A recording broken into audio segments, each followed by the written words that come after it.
I'm sorry. So the title of my series is Atlantis. The special thing about my series is that it's made 100% with AI. I do absolutely everything with AI. That is, the voices, the images, the music, the sound effects, the animations. Not the script yet.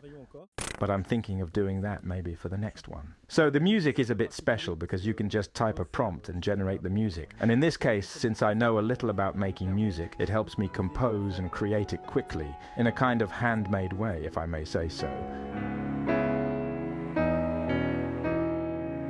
And the AI transcribes it into an orchestral version, as if I had an orchestra just for me.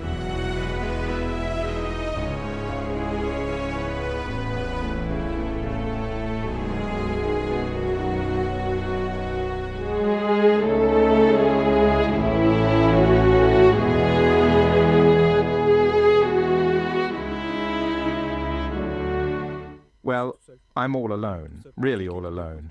The entire production team is just me. I'm the only one making this series. I created the script all by myself, and with AI, I do everything else.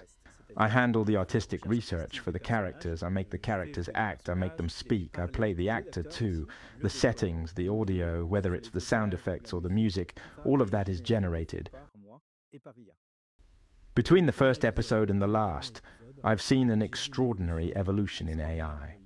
I started with 3D, but I was actually using the techniques that James Cameron is currently using on Avatar. Yeah, I confirm. I was able to replicate them thanks to AI. I don't have anywhere near the budget he does, but I have the same techniques as him, and it's the AI that allowed me to make the first episode where I filmed myself doing the gestures and then transferred it into 3D. Then there was the evolution of generative videos, where you could just provide an image and it would animate it. At the same time, the audio kept up. What's really extraordinary is that I'm here all alone with my computer and unable to create an entire production company, a big production company. Hollywood, really, like the Hollywood cliché, all by myself. That's what's even crazier. I'm already doing the same amount of work as 100 people, but on top of that I'm doing it much faster. That's what's insane too. I make a 5 to 10 second shot in 5 minutes. It's an extraordinary power. For example, with the bowl, there's this girl who puts down her bowl, and then she's surprised, so it makes the bowl full, and it ends up on the step.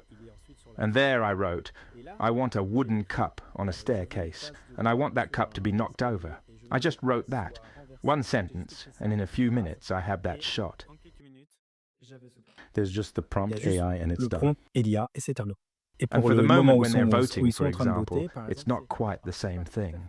Because there what I did was, I first created the background with just the chairs in 3D. I had to create all the characters beforehand. For example, I want a chubby person in golden armor. Okay, I flesh out one of my characters. So I provided the background, I provided the designs, and I told it, with these characters and this background, put them on a chair and I'd like him to raise his arm to vote. That's it, and in a few minutes I had that shot. We're really at the dawn, the prehistory of AI. What we're able to do is already extraordinary, but it's just the beginning. It's the equivalent of the invention of cinema itself. When Méliès was doing his thing, when he invented those special effects, it's exactly the same thing. It's just as incredible as that. There's everything to do, everything to invent. It's already extraordinary. Now I have to keep going. I've got work to do.